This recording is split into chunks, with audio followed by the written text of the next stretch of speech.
The house was toying with me, but for some reason, seeing that rat pulled my mind back from whatever depths it was headed, and I looked around the room. I was getting out of there. I was determined to get out of that house and live and never think about this place again.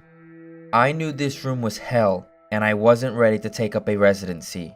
At first, it was just my eyes that moved. I searched the walls for any kind of opening. The room wasn't that big, so it didn't take long to soak up the entire layout. The demon still taunted me, the voice growing louder as the form stayed rooted where it stood. I placed my hand on the floor, lifted myself up to all four, and turned to scan the wall behind me. Then I saw something I couldn't believe. The form was now right at my back, whispering into my mind how I shouldn't have come. I felt its breath on the back of my neck, but I refused to turn around. A large rectangle was scratched into the wood, with a small dent chipped away in the center of it. Right in front of my eyes, I saw the large 7 I had mindlessly etched into the wall. I knew what it was. Room 7 was just beyond that wall where room 5 was moments ago. I don't know how I had done it. Maybe it was just my state of mind at the time, but I had created the door. I knew I had. In my madness, I had scratched into the wall what I needed the most, an exit to the next room. Room 7 was close. I knew the demon was right behind me, but for some reason it couldn't touch me. I closed my eyes and placed both hands on the large 7 in front of me. I pushed as hard as I could. The demon was now screaming in my ear. It told me I was never leaving. It told me that this was the end, but I wasn't going to die. I was going to live there in room 6 with it. I wasn't.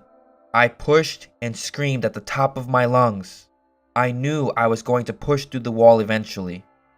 I clenched my eyes shut and screamed, and the demon was gone. I was left in silence. I turned around slowly and was greeted by the room as it was when I entered, just a chair and a lamp.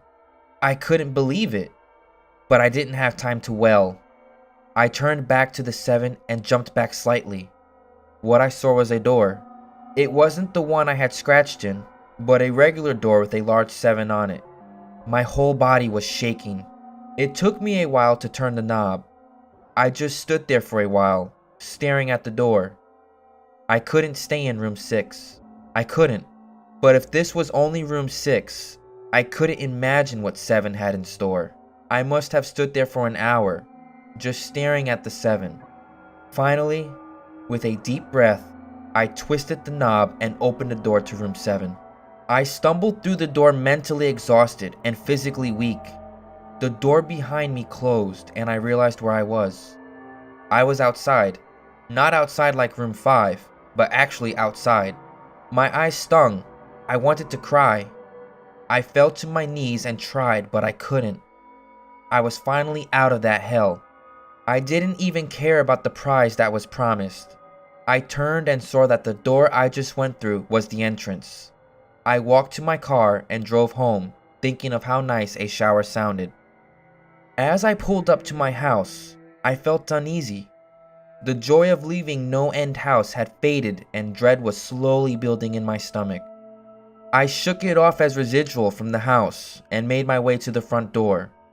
I entered and immediately went up to my room. There on my bed was my cat, Baskerville. He was the first living thing I had seen all night, and I reached to pet him. He hissed and swiped at my hand. I recoiled in shock, as he had never acted like that. I thought, whatever, he's an old cat. I jumped in the shower and got ready for what I was expecting to be a sleepless night. After my shower, I went to the kitchen to make something to eat. I descended the stairs and turned into the family room.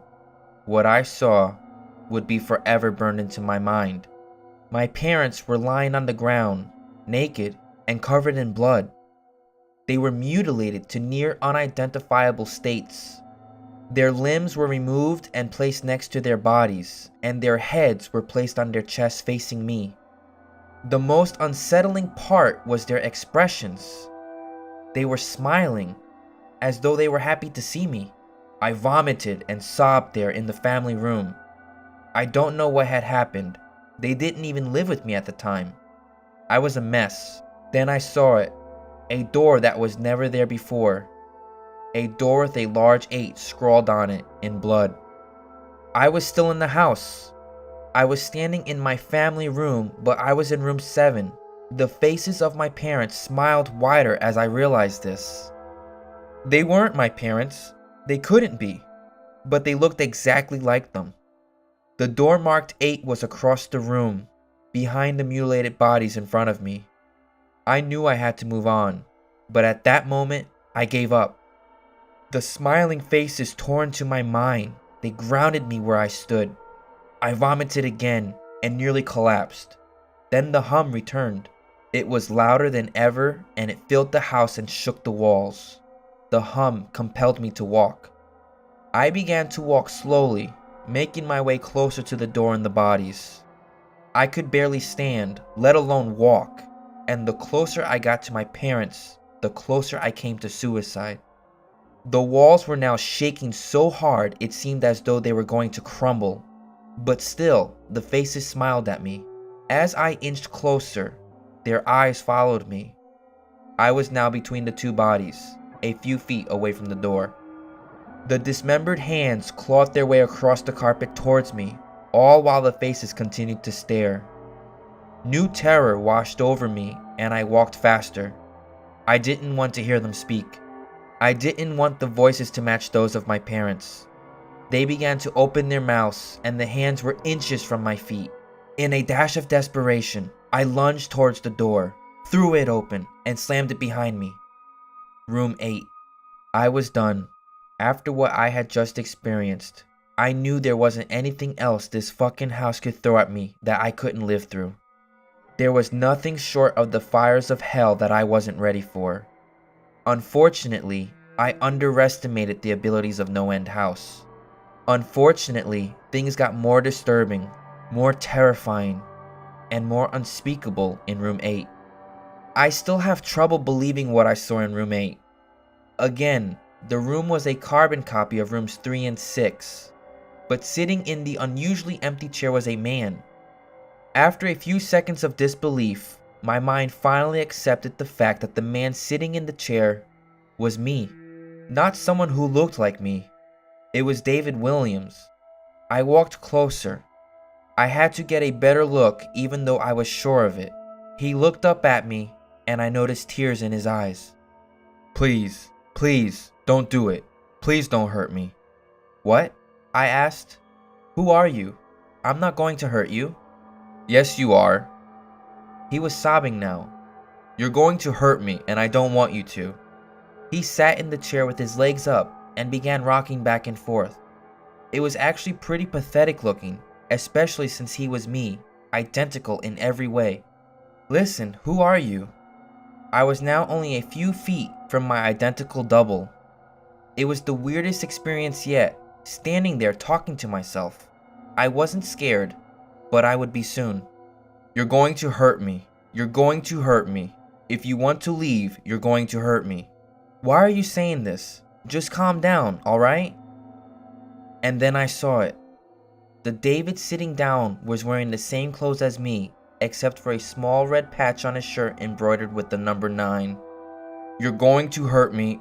You're going to hurt me. Don't, please, you're going to hurt me. My eyes didn't leave that small number on his chest. I knew exactly what it was.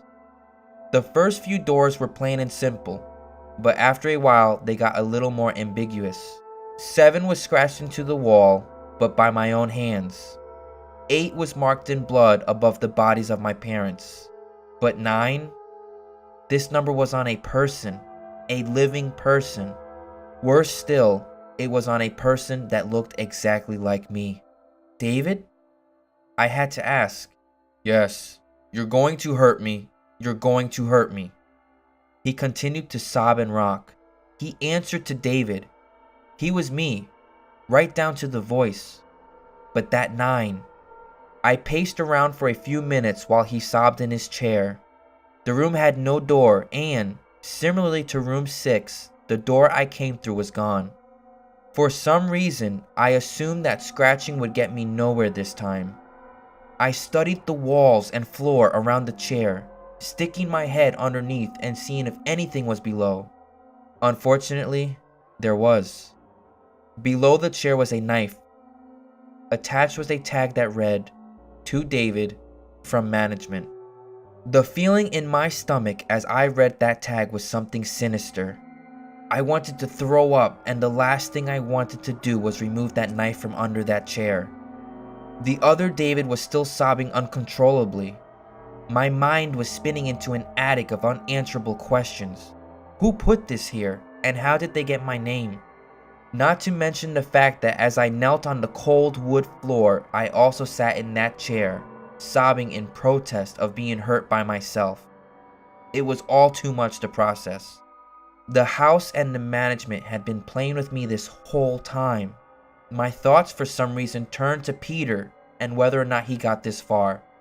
If he did, if he met a Peter Terry sobbing in this very chair, rocking back and forth. I shook those thoughts out of my head. They didn't matter. I took the knife from under the chair and immediately the other David went quiet. "David," he said in my voice, "what do you think you're going to do?" I lifted myself from the ground and clenched the knife in my hand. "I'm going to get out of here." David was still sitting in the chair, though he was very calm now. He looked up at me with a slight grin. I couldn't tell if he was going to laugh or strangle me. Slowly, he got up from the chair and stood, facing me. It was uncanny. His height and even the way he stood matched mine. I felt the rubber hilt of the knife in my hand and gripped it tighter. I don't know what I was planning on doing with it, but I had a feeling I was going to need it. "Now, I'm going to hurt you.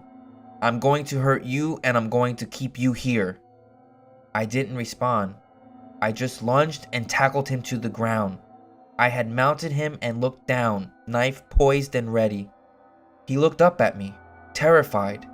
It was like I was looking in a mirror.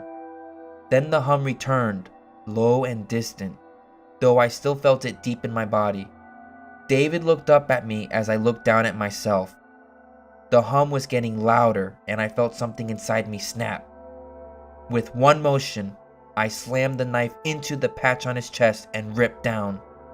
Blackness fell on the room and I was falling. The darkness around me was like nothing I had experienced up to that point. Room 4 was dark, but it didn't come close to what was completely engulfing me. I wasn't even sure if I was falling after a while. I felt weightless, covered in dark. Then a deep sadness came over me. I felt lost, depressed, and suicidal. The sight of my parents entered my mind. I knew it wasn't real, but I had seen it, and the mind has trouble differentiating between what is real and what isn't. The sadness only deepened. I was in room 9 for what seemed like days. The final room. And that's exactly what it was. The end. No end house had an end, and I had reached it. At that moment, I gave up. I knew I would be in that in-between state forever, accompanied by nothing but darkness. Not even the hum was there to keep me sane. I had lost all senses. I couldn't feel myself. I couldn't hear anything. Sight was completely useless here. I searched for a taste in my mouth and found nothing. I felt disembodied and completely lost. I knew where I was. This was hell. Room 9 was hell. Then it happened. A light. One of those stereotypical lights at the end of the tunnel. I felt ground come up from below me and I was standing. After a moment or two of gathering my thoughts and senses, I slowly walked toward that light. As I approached the light, it took form. It was a vertical slit down the side of an unmarked door. I slowly walked through the door and found myself back where I had started, the lobby of No End House. It was exactly how I left it, still empty, still decorated with childish Halloween decorations. After everything that had happened that night, I was still wary of where I was. After a few moments of normalcy, I looked around the place, trying to find anything different. On the desk was a plain white envelope with my name handwritten on it. Immensely curious, yet still cautious, I mustered up the courage to open the envelope. Inside was a letter, again handwritten. David Williams, congratulations. You have made it to the end of No End House. Please accept this prize as a token of great achievement. Yours forever, Management. With the letter were 5 $100 bills. I couldn't stop laughing. I laughed for what seemed like hours. I laughed as I walked out to my car, and laughed as I drove home. I laughed as I pulled into my driveway. I laughed as I opened my front door to my house, and laughed as I saw the small 10 etched into the wood.